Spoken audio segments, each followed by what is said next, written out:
Hey guys, it's Amanda. I know I talk about a lot of fun and silly topics on this channel, but today's video is a little bit more serious.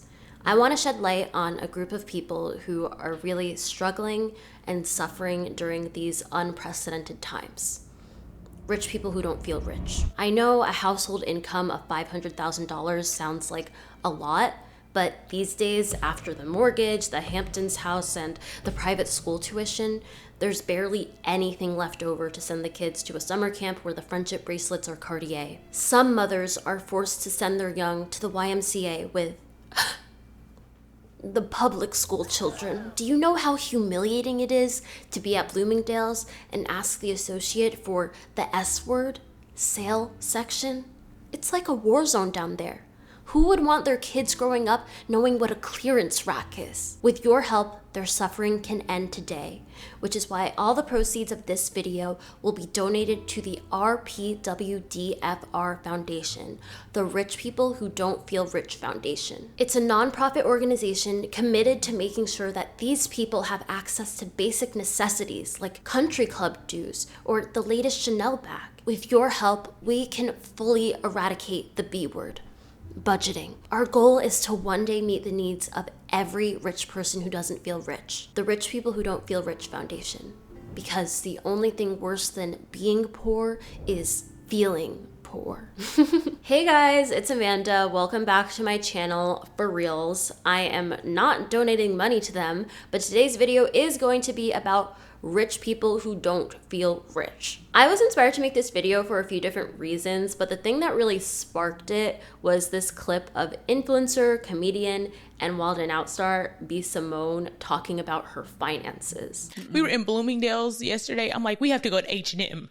Yeah, I notice it in me now, just nitpicking. In the clip from her podcast, she's crying because her finances have shifted. After investing in a new business venture, she has a lot less liquid cash and she's not used to being mindful of her spending. Obviously, to the average person, this is laughable.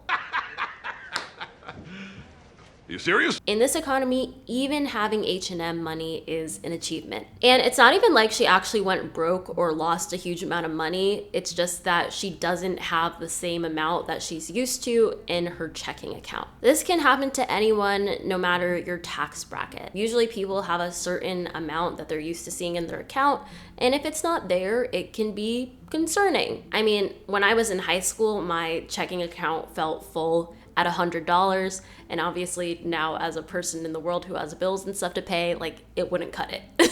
This can happen to anyone if you become accustomed to a certain income or lifestyle, but it certainly seems out of touch when you're crying over the fact that you can't freely shop at Bloomingdale's. It's classic rich people problems, or classic rich people who feel poor problems. Rich is, of course, subjective. It largely depends on your standard of living and country of origin, and even in a rich country like the United States, it can depend on where you live. I recently watched a video about an American expat living in China, and I was shocked when she said that her salary of $30,000 US was considered upper middle class there. On the other hand, in the Bay Area, California, if you make $100,000 as a single person, you could be considered low income. And just this month, the Wall Street Journal reported that families making $250,000 a year still don't feel rich. As of late, there's been more media coverage and content about merely rich people who feel impoverished in the shadow of the very wealthy. Remember when A-list actress Sydney Sweeney said she couldn't afford to take a break from work? Imagine how she felt at the $50 million wedding of Jeff Bezos and Lauren Sanchez. Apple TV's latest hit drama series, Your Friends and Neighbors, follows a hedge fund manager who, after losing his job, resorts to burglary to maintain his family's lavish lifestyle. Before that, in 2023, Hulu's Fleishman is in Trouble gave us a glimpse into the life of a status-obsessed woman whose mental health and marriage crumbled as she struggled to keep up with the other parents at a prestigious Manhattan private school. In New York Magazine, keeping tabs on the arduous lives of the affluent asks, how can anyone keep up in the Hamptons? Forgetting to add that to be anyone in the Hamptons, you've got to at least be making $500,000 a year. Forget poverty porn, we're living in the golden age of RPPP, Rich People Problems Propaganda. It seems like rich people who feel poor are both a symbol of increasing class consciousness and extreme tone deafness.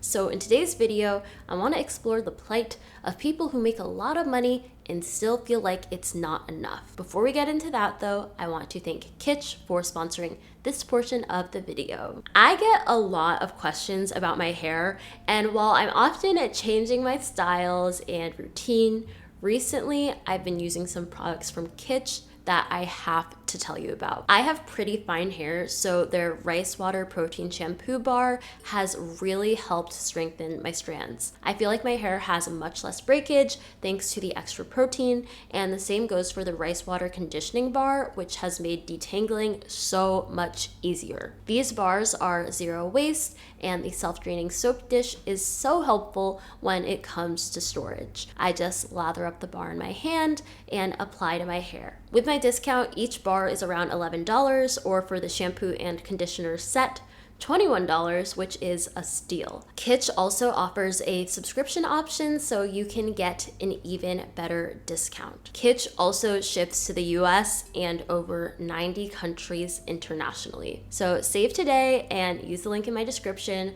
or code AmandaMary to get 25% off your order. Thanks to Kitsch for sponsoring this portion of the video. Okay, back to rich people problems. So who are the rich people that feel poor?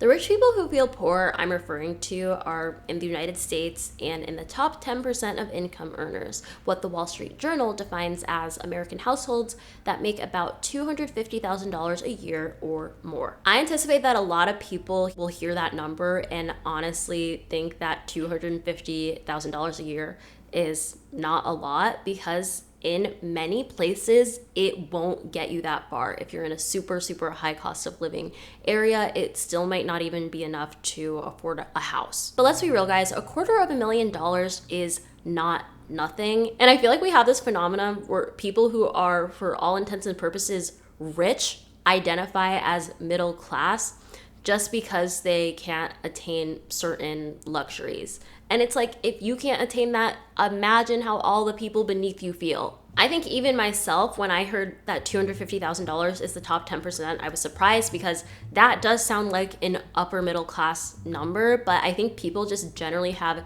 very different perceptions of what rich, what middle class, what upper middle class, and what working class means. I think people who make a lot of money tend to do this thing where they identify with sort of an income group that is technically lower than what they are. Like people who make $1 million a year would call themselves middle class. I'm just a simple guy, And obviously, you know, you have to pay taxes the more money you make, but sorry, that's life. And I also think this mixing up of identifying as a class group that you're not really a part of also happens because of the type of job you have.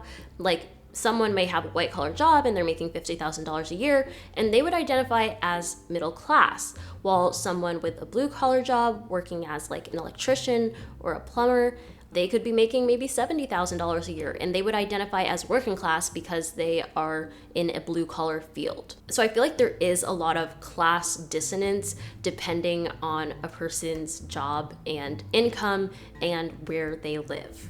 And I feel like people thinking that $250,000 is not a lot speaks to how expensive basic things like housing and food have become. And I also think it speaks to the fact that we are way too overexposed to rich people. There's so much rich people content online, and I think it really skews people's perception of what is normal. The amount of influencers in their early 20s buying homes, it makes you feel like, wow, I might be behind if I'm not doing that, but it's really not the norm. I think there's just a vast overrepresentation of rich people on the internet, and it really makes people think that they are worse off than they are. Not to say that we're in bad times, but I think just this constant reminder of oh wow, there's people who have a lot more than me. I think it really affects how we perceive our financial situations. Anyway, according to Yahoo Finance, in most parts of the US, an income between $106,000 and $150,000 annually is considered upper middle class. Your parents are upper middle class. And again, I know y'all think that's crazy because there are people who make this as their entry-level salary at like tech jobs. This is all to say that there is a long list of reasons why some people in the top 10% of income earners don't feel rich. And I want to dive into them in this video. So the first reason I think is that they have to work, which feels obvious because most people have to work, but these are the working rich. The working rich refers to individuals who earn high incomes but haven't necessarily accumulated significant wealth. These individuals are often professionals like lawyers, doctors, or they work in finance or tech, and they derive their income from work rather than inherited wealth or investments. They often have a lifestyle that reflects their high income, including luxury housing, private schools, and outsourced labor. A lot of these people can have very high spending because they make a lot of money. But a lot of money doesn't feel like a lot of money if you have become used to a baseline lifestyle that is very expensive. This is why some people making well over 6 figures can feel like they are living paycheck to paycheck. If you earn $20,000 a month and your mortgage is $10,000, suddenly that doesn't feel like a lot of money. This reminds me of when Sydney Sweeney went viral in 2022 for revealing that she couldn't afford to take a break from work. She told The Hollywood Reporter, "If I wanted to take a 6-month break, I don't have income to cover that." She says, "I don't have someone supporting me. I don't have anyone I can turn to pay my bills or call for help." And it's kind of like, okay, girl, well, that's sort of the whole thing of being an adult. You're not a dependent anymore. It's sort of your responsibility to keep up your lifestyle. And I'm sure one of the reasons why she feels or felt this way is because of the people that she was surrounded by. For example, in the article, she says that one of her best friends is Maud Apatow, a famous Nepo baby. Maud is the daughter of a successful movie producer and actress, so surely she is the kind of person who, if she needed help with some bills, they would probably provide that for her. Sydney goes on to say, "They don't pay actors like they used to, and with streamers, you no longer get residuals. The established stars still get paid, but I have to give 5% to my lawyer, 10% to my agents, 3% or something like that to my business manager. I have to pay my publicist every month, and that's more than my mortgage." I don't know what the normal price for a publicist is. However, it does seem a little bit absurd that your biggest expense would be your publicist and not your housing. And maybe that speaks to the business manager she's working with. Sydney says she pays for this because it's a necessity to stay relevant as a young actress, and that she started to take brand deals because with just acting, she wouldn't be able to afford her life in LA. She said that after 5 years of constant work, she was finally able to buy a home in Los Angeles. And she even said that she completely maxed out with the home purchase and she didn't even have enough money left over to buy a gate. Okay, where's the gate? Okay, so I think it's wild that she pays her publicist more than her mortgage and they let this get printed, because what's going on, girl? What's going on? I feel like Dave Ramsey really needs to get in her finances, or like Caleb Hanmer, one of those financial auditors, and they like need to work something out with her. This article was from 2022, so I think some things have changed for her, but I think this is a really good example of lifestyle creep. It's the phenomenon where your spending increases as your income rises. And I have 100% experienced this in my lifetime. I think it is fine and normal to an extent to spend more as you make more money.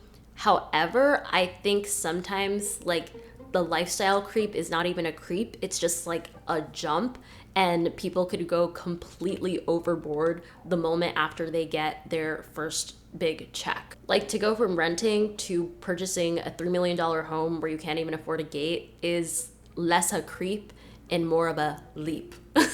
As annoying and out of touch this Sydney Sweeney interview came off, I do think it is still interesting to see this insight into the lives of people that we perceive to be very rich because they are very famous. And I think oftentimes we do conflate being known with having money. Like, some of the most popular reality TV stars have barely any money to their name because reality TV just doesn't pay. And it's also true that it can cost a lot to live up to perceived requirements in some professions.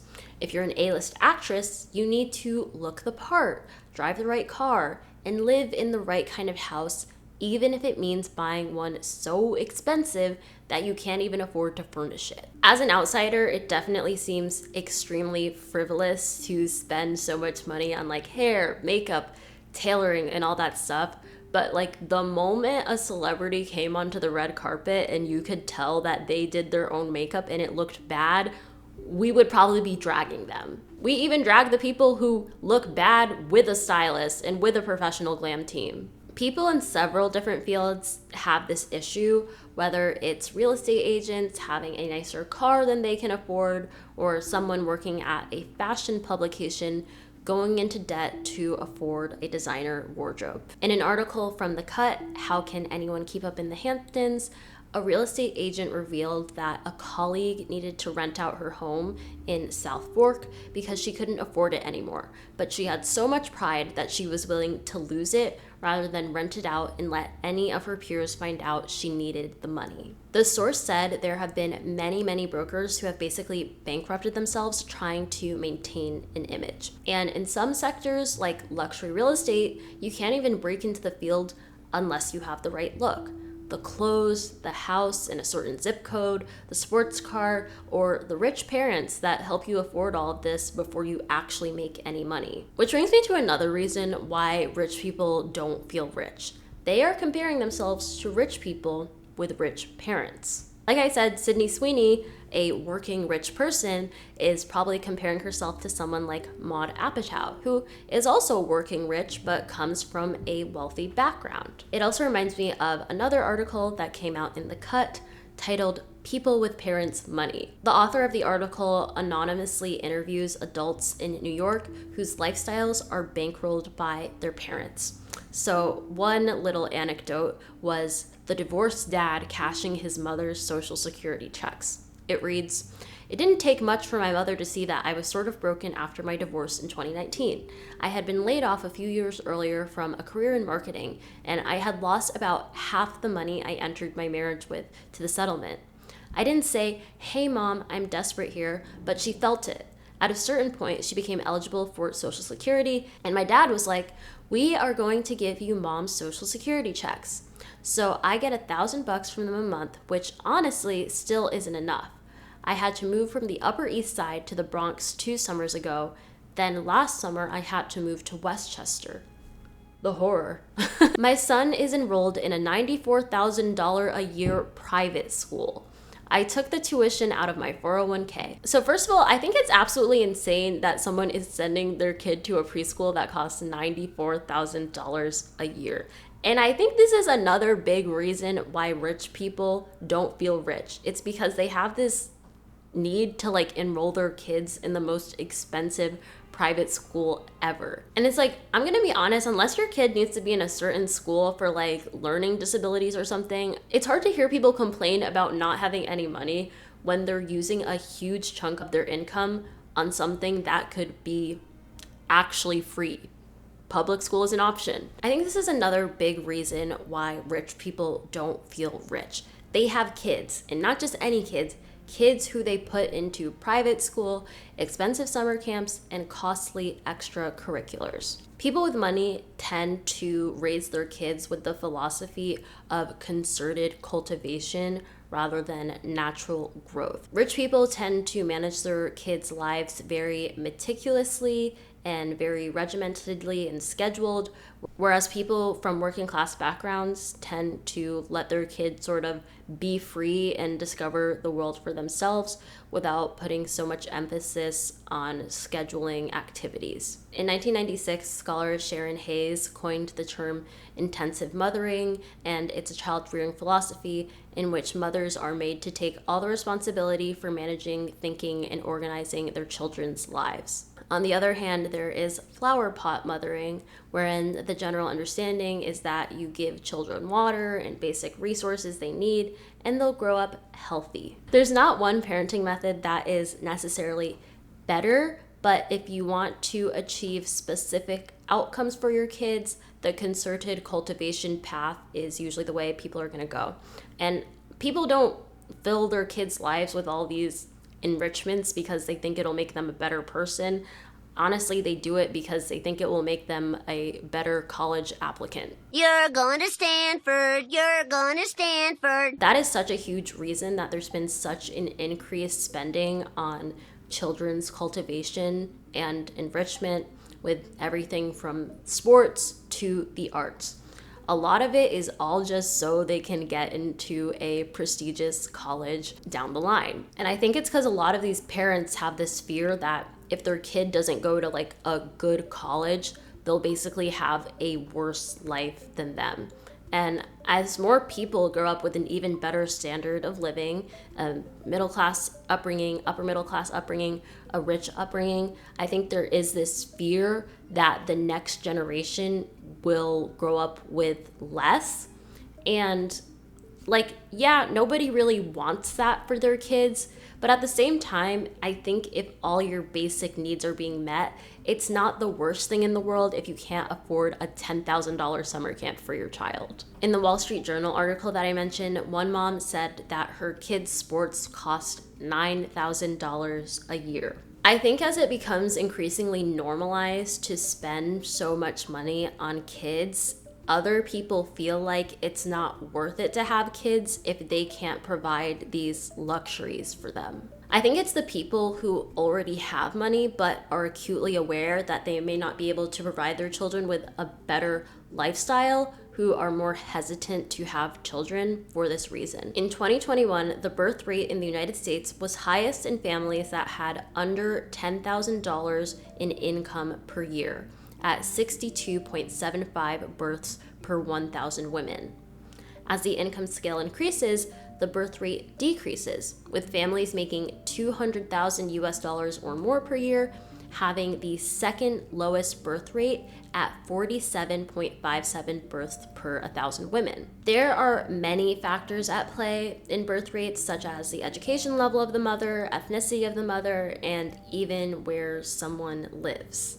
Experts estimate that it costs an average of $310,000 to raise a child until age 17, and it's an amount that exceeds the average American's financial ability. I do think having kids is a huge reason why rich people feel poor. I think they genuinely feel like they are doing their child a disservice if they can't provide the best of the best for them in terms of education and extracurriculars. And one of the last reasons I'm going to talk about today why rich people don't feel rich is that they have assets but not liquid cash. I just don't have it like to spend the liquid. Yeah. I'm used to having liquid. The net worth of the top 20% of earners has risen by more than 35 trillion or 46% since the end of 2019, according to the Federal Reserve. However, a lot of that money is tied up in increasing real estate values and in stocks and retirement plans such as 401ks. So even though these people's net worth might be going up thanks to the appreciating value of their home or investments in like their 401k and retirement plans, those are not things that they can easily tap into. It's not money that is reflected in their bank account. And in fact, with inflation, even if your net worth is technically going up, it might not feel that way when you have the same amount of money in your bank account. And of course, in the highest cost parts of the country, a salary that just cracks the top 10%, $250,000, often isn't enough to buy a home. For example, in the TV show I mentioned earlier, Fleishman is in Trouble, one of the main characters, Toby, is a doctor who makes like $300,000 a year, and all the other parents at his kid's private school and in his social circle, they feel bad for him because they're like, oh, you poor doctor, how do you survive on a mere $300K in Manhattan? And in the show, his wife even tries to set up a deal with like one of the finance guys and is like, hey, could you maybe get my husband a job at your firm because the doctor salary just isn't cutting it. I can sympathize with rich people who don't feel rich because of factors that are maybe outside of their control. Perhaps it's medical issues or supporting a disabled or elderly family member. However, most of the times this isn't the case. Rich people don't feel rich because they are too busy trying to isolate themselves from the poor. Chelsea Fagan put it really well in this TikTok. More importantly is that, especially in the US, wealth is often defined by how much you can remove poor people from your life. And often in these articles, that is exactly what is being described. You don't want to take public transit even when it's available, so you buy expensive cars. You intentionally move to neighborhoods that are amongst the most unaffordable in the country so you don't have to be around poor people. You take your children out of public school and put them into private schools that add thousands of dollars to your monthly expense, and then in the summer, you send them to expensive summer camps with other wealthy children. You travel to places that are inaccessible to the average tourist, you join clubs with exorbitant annual member fees, and you'll often even outsource every other aspect of your day-to-day life that would force you to come into contact with people. Often you don't even shop for your own groceries. The number one luxury item in this country is removing yourself from poor people, and people routinely go broke even earning $500,000 or more a year trying to do it 24/7. I will say, as annoying as rich people problems are, I find them pretty damn interesting. And maybe it's just me as like an average person being like, well, at least I can enjoy my life in peace because I don't have to worry so much about keeping up appearances with the fellow rich people. But it doesn't make the phrase money can't buy happiness feel any less true. I feel like for people who have never known what it truly feels like to need money, then this phrase is true. But for the average person who is just struggling to get by, money can surely buy peace and stability, which inevitably at least can help you achieve happiness. Like I said, I feel like there is such an overrepresentation of rich people problems, and I think it would be nice to see more media about working class and middle class people. It seems like the American dream isn't something people even strive for as much anymore. I think because we are so overexposed to rich people, there's this sort of like all or nothing mindset. People are like, I'm either gonna make it to the top 1% or it's going to feel like I've done nothing. I do think this influx of rich people problems content is rotting people's brains a little bit. Like, I don't know why on TikTok people are like standing people who rich right. Like, what does that even mean? Anyway, I would love to hear all your thoughts on rich people who don't feel rich below, and I will see you guys in my next video. Bye!